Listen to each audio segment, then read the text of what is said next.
हमारे प्रदेश के सभी पदाधिकारीगण, राजू झा जी, प्रेम रंजन पटेल जी, अरविंद बाबू, शंभू जी, अन्य सभी मित्रगण, आपसे क्षमा चाहते हैं, लेट से आपको खबर देना पड़ा, लेकिन मामला आवश्यक था। राहुल गांधी का जवाब देने के लिए मैं आपके सामने आया। जो उनका अभी भाषण हुआ है, तो एक राष्ट्रीय विषय मुझे निर्देश हुआ दिल्ली से कि मैं उनका जवाब पटना से दूं। मैं यहाँ पर चुनाव के लिए आया हुआ हूँ, तो अपनी कुछ बातें कह दूं, फिर आपसे चर्चा करेंगे। राहुल गांधी भारत जोड़ो यात्रा पर दिल्ली पहुंचे। इस यात्रा में उन्होंने कितना भारत को समझा और कितना अपनी पार्टी को जोड़ा, इस पर चर्चा बाद में करेंगे। लेकिन उन्होंने कहा कि मैं मोहब्बत का पैगाम लेकर के आया हूं।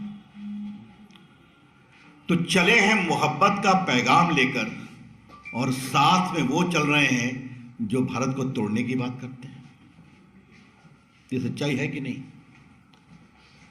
टुकड़े टुकड़े गैंग के सक्रिय सदस्य उनकी यात्रा में विभिन्न जगह चले हैं या नहीं चले हैं, ये भाजपा जानना चाहती है। इन लोगों ने जेएनयू में क्या क्या नारा लगाया था, ये हम सभी जानते हैं। तो देश से नफरत करने वाले लोगों के साथ चलकर आप मोहब्बत का कौन सा पैगाम दे रहे हैं राहुल गांधी, ये हम जानना चाहते हैं। और ये बहुत गंभीर सवाल हम आपके साथ उठाना चाहते हैं। आज आपने फिर सेना पर सवाल कर दिए। राहुल गांधी जी, कुछ आप भारत को समझते हैं? भाजपा की ओर से हम बहुत गंभीरता से सवाल कर रहे हैं। राहुल गांधी जी, आप भारत की सामरिक सुरक्षा को कुछ समझते हैं? अगर आप चल के आए हैं कन्याकुमारी से, तो हिंदुस्तान कभी सेना के खिलाफ अपमानजनक शब्दों का प्रयोग नहीं करता कि सेना की पिटाई हुई है। क्या 1962 आप भूल गए? पूछ रहे हैं हमसे कि ये जमीन कब वापस आएगी। हम आपसे पूछेंगे, ये जमीन गई कब थी? जब नेहरू जी थे भारत के प्रधानमंत्री ना, उस समय गई थी ना। और आपकी सरकार में सेना के तमाम अस्त्र शस्त्र को खरीदने में कमीशन चलता था कि नहीं चलता था? याद है ना? और याद है कि नहीं कि बहुत से जो मिडिलमैन पकड़ाए हैं, उनके कांग्रेस के बड़े बड़े तत्वों से संबंध भी उजागर हुए हैं। राहुल गांधी, आप भूल गए कि नरेंद्र मोदी के आने के पहले भारत की सेना के पास बुलेट प्रूफ जैकेट नहीं थे। और आज जिस तरह से भारत की सेना के लिए साजो सामान बाहर से भी आए हैं और मेड इन इंडिया भी बने हैं, उसी का परिणाम है कि भारत की सेना बुलंदी से जवाब दे रही है, चाहे वो गलवान हो या तवांग हो। वो सब वीडियो पर आया है और आप बोलते हैं कि भारत की सेना पिटती है। ये कौन सी भाषा का प्रयोग करते हैं? तो सेना के प्रति नफरत और सैन्य अस्त्रों को लेकर तिजारत, ये आपकी पार्टी की राजनीति रही है राहुल गांधी।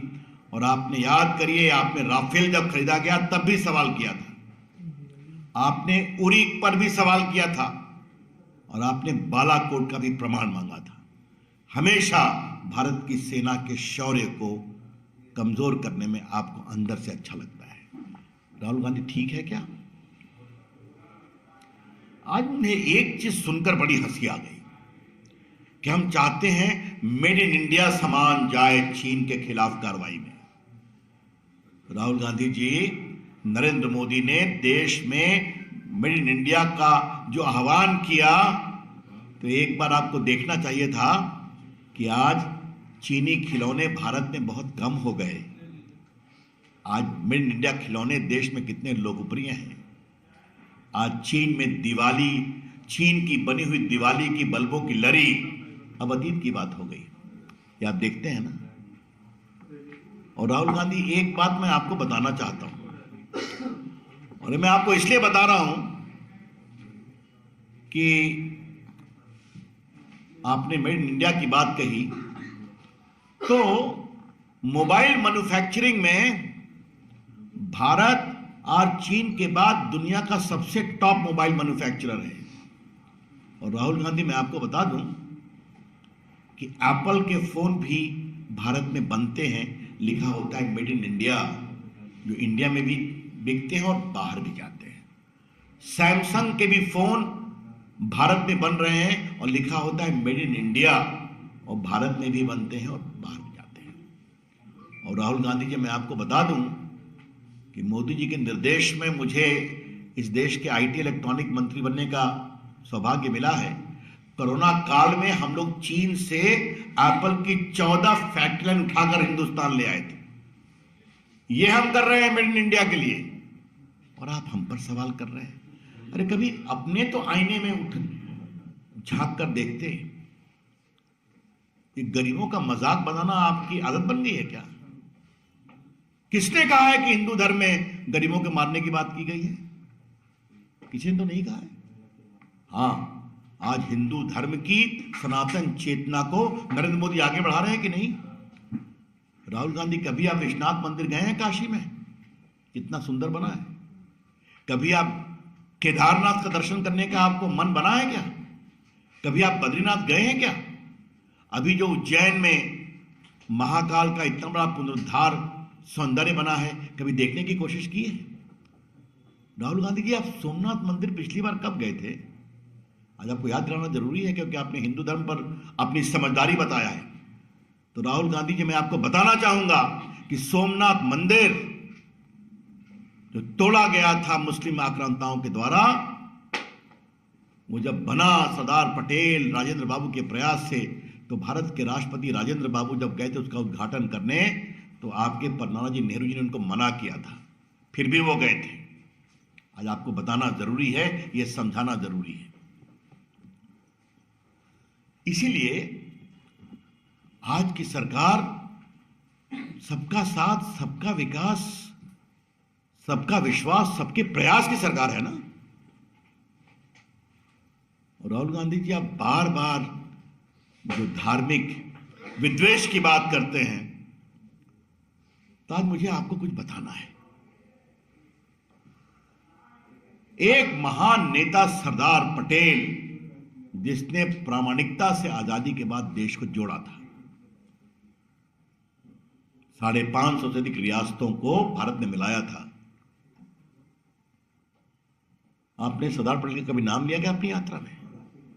आज उनका ऐतिहासिक दुनिया की सबसे बड़ी मूर्ति बनी है, कभी वहां जाने की भी आपको सुध मिली कि वहां जाके प्रणाम करना चाहिए? कभी नहीं।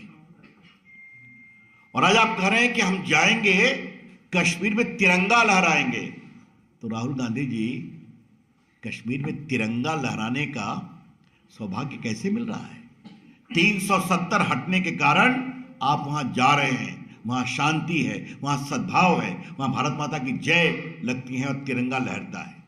ये काम भी नरेंद्र मोदी की सरकार ने किया, क्योंकि बंटवारा भी कांग्रेस पार्टी की नीति, धारा 370 भी कांग्रेस पार्टी का कुचक्र, और इसको तोड़ने में, समाप्त करने का साहस हमारे प्रधानमंत्री नरेंद्र मोदी जी और साहसी गृह मंत्री अमित शाह के प्रयास और संसद के द्वारा हुआ है। राहुल गांधी जी, मुझे आपको एक और बात कहनी है।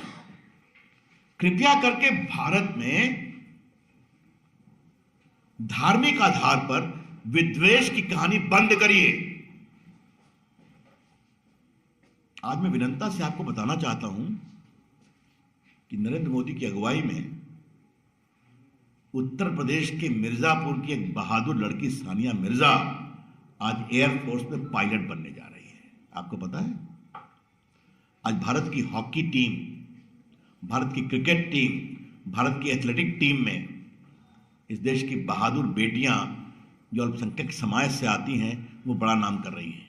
कभी जानने की कोशिश करते हैं आप? और आपको बताऊं, 3 तलाक लाए थे हम देश की मुस्लिम बेटियों को उत्थान करने के लिए, आपकी पार्टी ने विरोध किया। याद है आपको कुछ?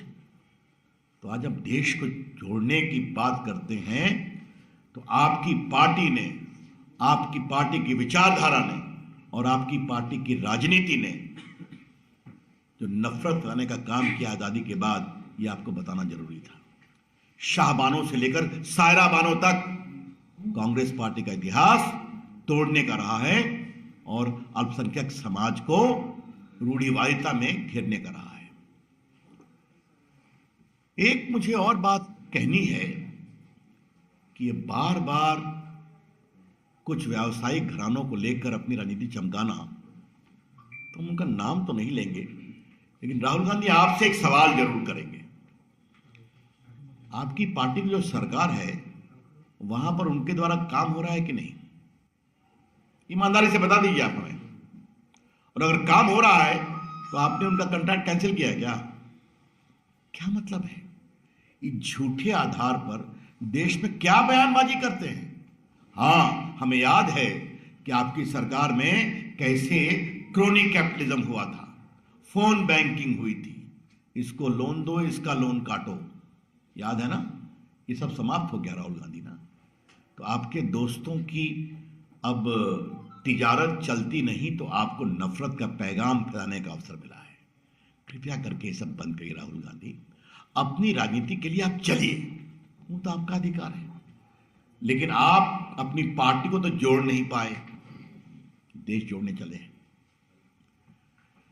इसलिए आज हमें जवाब देना जरूरी है कि राहुल गांधी मोहब्बत की बात करते हैं, दिल में एक तलखी है, और तलखी यह है कि जनता उनको वोट नहीं देती। तो मीडिया की भी आलोचना कर रहे हैं, आज तो उन्होंने आप लोग को भी बहुत सुनाया है। तो राहुल गांधी जी, अगर देश की जनता आपको वोट नहीं देती तो हम क्या करें?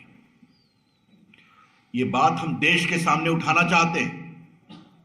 अभी ना चुनाव हुआ गुजरात में, 27 साल के बाद ऐसी निर्णायक जीत हुई कि कांग्रेस पार्टी औसत 50,000 वोट से आ रही है। आप जीते हिमाचल में, हिलते डुलते जीते आप, वो वहां 85 से वही परंपरा है।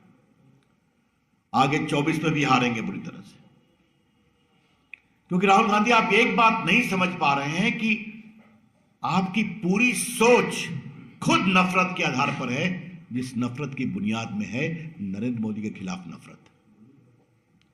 और देश की जनता नरेंद्र मोदी को प्यार करती है और सम्मान करती है। यह है आपके दिल की तलखी। तो राहुल जी, मैं आज आपको एक ही बात कहूंगा बहुत विनम्रता से, आप सिर्फ बोलिए ही नहीं प्यार की बात, कुछ अपने दिल में भी प्यार पन पाइए। राजनीति में आलोचना होती है, तलखी का स्थान नहीं होता है। धन्यवाद। एक करके राहुल गांधी ने जो सवाल खड़ा किया कि आप लोग हिंदू मुस्लिम से कब निकलेंगे, भेदभाव की भावना से कब निकलेंगे, जो विचार आप लोगों ने अगर आपने मेरी बात सुनी होगी तो क्या 3 तलाक की भाषा हिंदू मुस्लिम की थी? वो महिलाओं के कल्याण की थी। सानिया मिर्जा मिर्जापुर की अगर आज एयरफोर्स की पायलट बन रही तो हिंदू मुस्लिम की बात, हम सबका साथ सबके विकास की बात करते हैं, ये आप समझने की बात करिए, और ये हम हमेशा करेंगे। आज डायरेक्ट बेनिफिट ट्रांसफर में लाखों करोड़ रुपए गए हैं कि नहीं अकाउंट में? हिंदू में भी गए हैं, मुसलमानों में भी गए हैं। अगर आज 80 करोड़ गरीबों को खाना मिल रहा है तो सबको मिल रहा है, तो हम ऐसे काम करते हैं। बिहारी वाजपेयी के समाधि स्थल पर जाते हैं, क्या मैसेज देना चाह रहे हैं? ऐसा है, उसमें मुझे कोई आपत्ति नहीं, कहीं भी जाए क्या फर्क पड़ता है। तिरंगा झंडा फहराने का क्या आपको लग रहा है, इसका क्या इम्पैक्ट दिखेगा? ऐसा है, सवाल तिरंगा तो सबका है, राहुल गांधी का भी है, रविशंकर का भी है, यहाँ बैठे सबों का, आपका भी है। तिरंगा पर क्या आपत्ति है? लेकिन जहां तिरंगा फहराने जा रहे हैं उस लाल चौक पर तिरंगा फहराने भाजपा के लोग ही गए थे, याद है आपको? और सेना को हम काफी सुरक्षा देना पड़ा था, हम लोग भी गए थे युवा मोर्चा में काम करते, और आज सब लोग जाते हैं।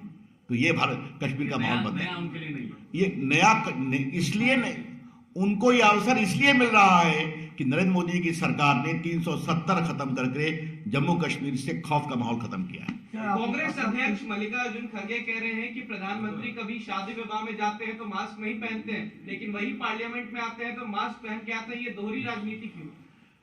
अब कांग्रेस पार्टी के राष्ट्रीय अध्यक्ष इतनी हल्की बात करेंगे? अभी यहाँ आने के पहले मैं टीवी देख करके आया तो एक शहर में रोज 5 लाख लोग मर रहे हैं चाइना में, ये खबर मैंने देखी। करोड़ों लोग एफेक्टेड हो गए। खड़गे साहब, आपको मैं यही याद दिलाऊंगा कि आपके पूर्व में भी जब कोरोना आया था तो आपके नेता ने क्या कहा था, ये ताली बजाने से क्या होगा, ये मोदी की कोविड लेने से क्या होगा, वैक्सीन, मैंने कहा था कि नहीं कहा था? ये गंभीर मामला है, इसको गंभीरता से समझे खड़गे साहब, मैं आपसे आग्रह करूंगा। क्या आप सबका साथ सबका विकास और महिलाओं के सम्मान की बात करते हैं, वही बिल्किस बानो के हत्यारों को, अत्याचारियों को छोड़ दिया जाता है, उनको सम्मानित भी किया जाता है, उनको स्वागत भी किया जाता है, क्या कहेंगे? सुप्रीम कोर्ट में यह मामला गया था, सुप्रीम कोर्ट के निर्देश पर कार्रवाई हुई और आपको मालूम है कि उनके परिवार ने वहां रिव्यू भी लगाया था, उसको स्वीकार नहीं किया गया। लेकिन मैं आपसे एक बात जरूर कहूंगा, बिल्किस बानो के बारे में आपने सवाल किया, राजीव गांधी के हत्यारों को छोड़ा गया, उसके बारे में कभी सवाल किया क्या? धन्यवाद। चलिए, बहुत बहुत धन्यवाद। मैं आया हूँ, आज विषय दूसरा है, विषय से संबंधित। धन्यवाद।